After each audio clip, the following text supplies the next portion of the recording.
Andy, we're living in an era that we have plenty of experts. When you watch YouTube, when you see a TikTok or Facebook, there is hundreds of supplements, hundreds of diets, and then we, as a patient, as a general public, sometimes we don't know who to follow. Some of them look reasonable. Some of them they don't look much reasonable even for a general public. But how, as a dietitian, could you describe why an important diet is the cornerstone in the prevention and management of diabetes? But to answer your first question around, and thank you everyone for joining us today. I think it shows a lot of commitment and dedication to your health. I know it's in the evening, so we appreciate each and every one of you for being here today. As far as in being able to navigate social media, I think one thing that I always share with my patients is making sure that the information that you're receiving is evidence-based, right? That you are looking at information that has been proven by science and by experts.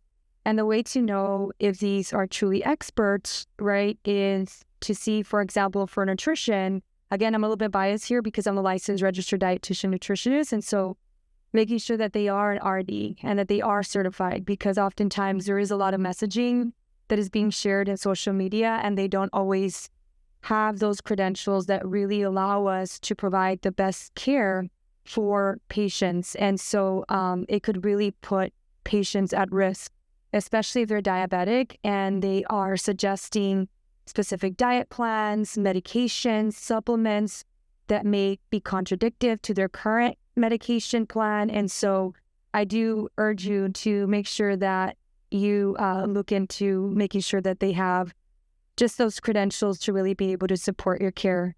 Nutrition is a huge part of diabetes management. It's a huge part. And I think the beauty of us being here today together is that we understand that together we can do more, right? We all have our own specialty. And the only way that we're going to be able to combat diabetes is that if we're having that team-based care, that we're working with one another, that we're talking with one another.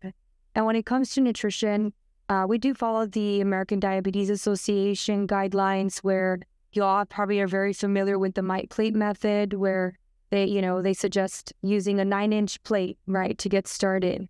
And that half of your plate should be encouraged for more vegetables, non-starchy vegetables that are not going to raise your blood sugar, 1/4 of your plate being of protein, some type of lean protein, and then 1/4 being of your carbohydrates.